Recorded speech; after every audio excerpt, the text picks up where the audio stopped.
खबर शामिल करते हैं राजनपुर से। हमारे नुमाइंदा खुसूसी कुर्बान अंजम की रिपोर्ट के मुताबिक राजनपुर में एनआरएसपी के ज़ेरे तमाम आउट ऑफ स्कूल बच्चों की दाखिला मुहिम के सिलसिले में सेमिनार का इनेकाद मकामी होटल में किया गया। सेमिनार में एजुकेशन डिपार्टमेंट के अफसरान, तालीम के शोबे में खिदमत सर अंजाम देने वाली मकामी NGOs और सिविल सोसाइटी के नुमाइंदों, मकामी स्कूलों के सरबराहान ने शिरकत की। सेमिनार का आगाज़ तलावत कुरान पाक से हुआ। District coordinator NRSP Mirza Ijaz Ahmad ने शुरका को खुश आमदीद कहा और दाखिला मुहिम की थीम अपना मकाम पैदा कर पर रोशनी डाली। प्रोजेक्ट कोऑर्डिनेटर नुमान नसीर ने NRSP की मुकामी लोगों की शमूलियत की पॉलिसी पर रोशनी डाली। इनका मज़ीद कहना था कि मकामी लोगों और ख़ास तौर पर वालिदैन की शमूलियत के बिना हम बच्चों के तालीमी बेहतरी के किसी भी मनसूबे को कामयाब नहीं बना सकते।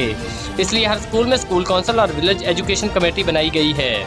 तकरीब से DEO elementary Sajid Shafiq, DEO elementary Zahida Shaheen और DEO सेकेंडरी अबू बकर सिद्दीक और DEO लिटरेसी ने ज़िला राजनपुर की तालीमी कारकर्दगी पर रोशनी डाली और NGOs के किरदार को सराहा। NRSP की डिस्ट्रिक्ट प्रोग्राम मैनेजर मैडम हसीना बलोच ने मेहमानों का शुक्रिया अदा किया और तालीमी बेहतरी के लिए की गई काविशों को सराहा।